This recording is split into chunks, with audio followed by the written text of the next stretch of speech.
Hello बच्चों। आज हम क्लास 6 की हिस्ट्री का एक चैप्टर पढ़ेंगे जिसका नाम है न्यू क्वेश्चंस एंड आइडियाज़। मतलब जो नए सवालात, नए ख्यालात, इन सब के बारे में पढ़ेंगे।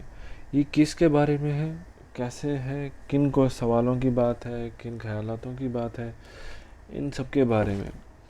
ये जो है, ये सब जो चीज़ें हैं ये हमें आगे चैप्टर में पता चलेगा। सबसे पहले हम पढ़ेंगे हमें क्या पढ़ना है इस चैप्टर में, जिससे हमें पता चलेगा कि हमारा जो लेसन है वो किस तरह से रहेगा। तो what will we learn in this lesson, हम इस लेसन में क्या पढ़ने वाले हैं। सबसे पहले पढ़ेंगे बुद्धा। बुद्धा कौन थे। फिर पढ़ेंगे उपनिषद। उपनिषद क्या होती है।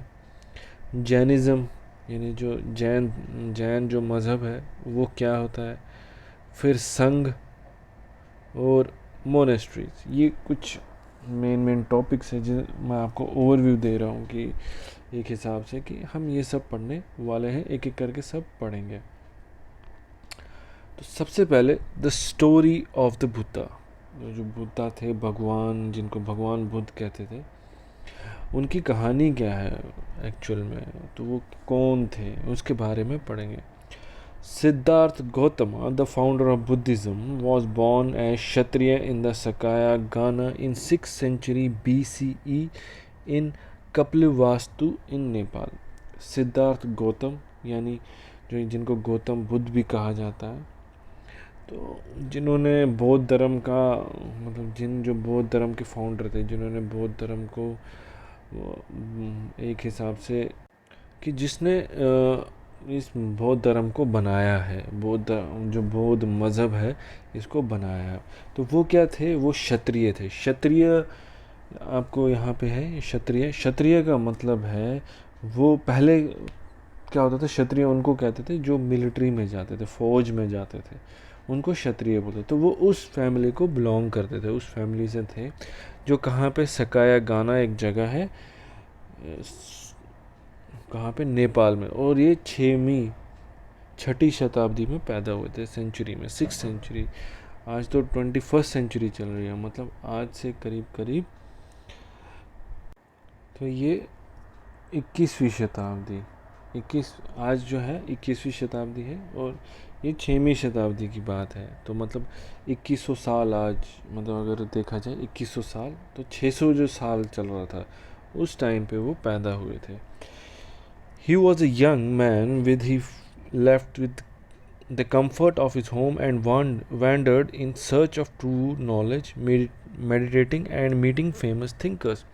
तो वो एक क्या जवान लड़का था, काफ़ी जवान थे जब उन्होंने अपना घर जो है वो छोड़ दिया। और वांडेड का मतलब भटकना, एक जगह से दूसरी जगह। किस लिए भटके, कि जो उनको जो असली जो तालीम है, असली जो नॉलेज है उनको वो मिले। वो कैसे मिली उनको, मेडिटेटिंग, मतलब वो एक तरह से ध्यान लगा के बैठे थे।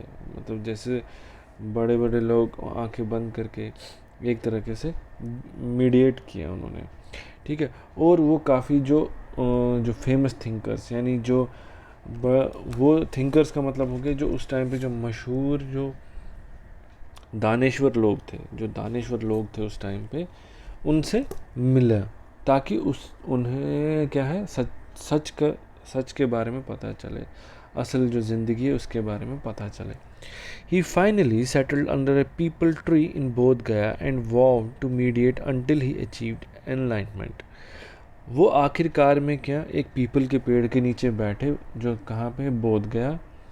पीपल के पेड़ के नीचे बैठे बोध गया में, और वहाँ पे उन्होंने मेडिटेशन किया, ध्यान लगा के बैठे, ठीक है। और वहाँ पे उनको एनलाइटमेंट हुई। मतलब एक एनलाइटमेंट का मतलब है कि उनको एक ज़िंदगी का जो सही रास्ता है वो वहाँ से दिखने लगा कि क्या होता है, हमें क्या करना चाहिए। He preached his first sermon at Sarnath.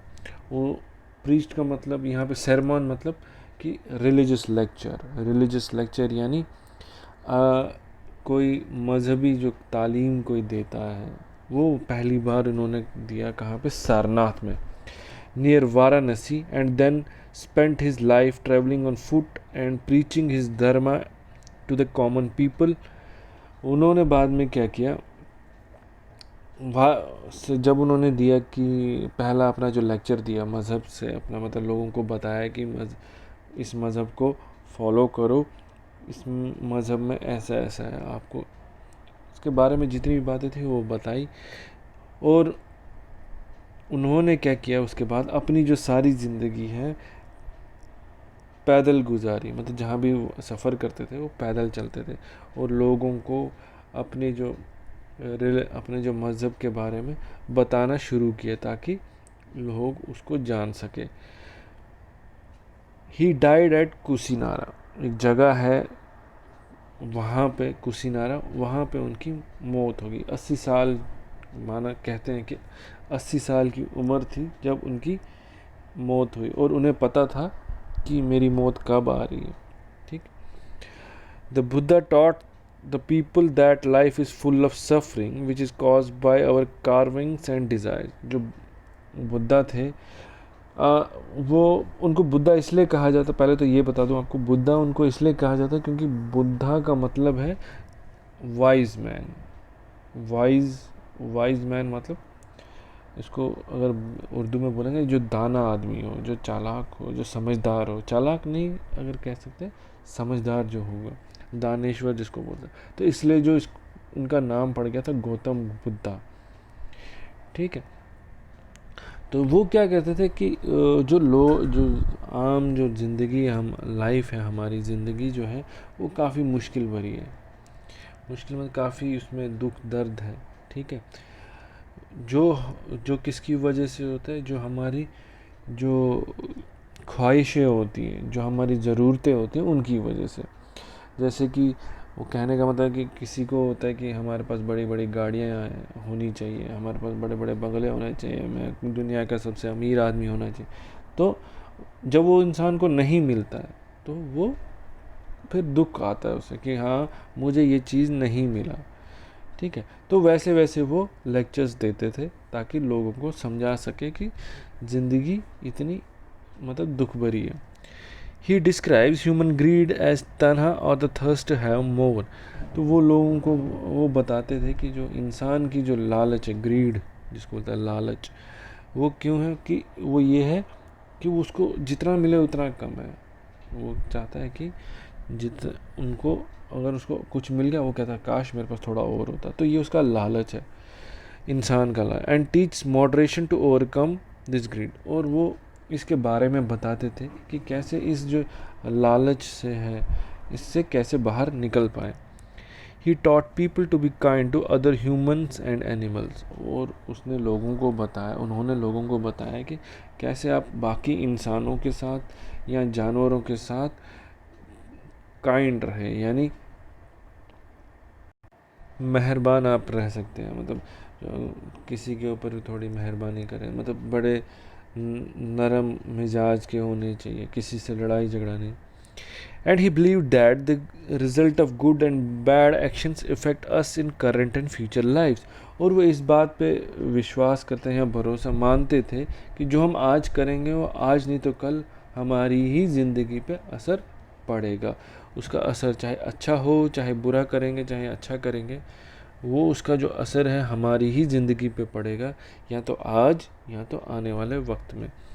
He preached his dharma in Prakrit which was the language of the ordinary people.